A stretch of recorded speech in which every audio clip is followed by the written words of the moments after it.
first training station, which is the Medit Smile design, place to have your photo taken. So we've got our first learning pod, is where we're going to be doing the implant scan bodies learning. Through here we've got our lecture theatre.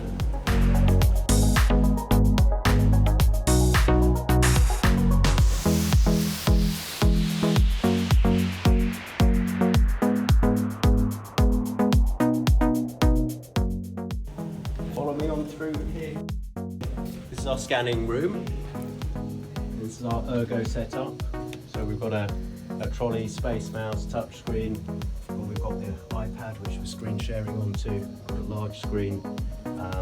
And especially for today, we've got the Epson VT40S wireless glasses with a screen within the glasses. So they're really cool.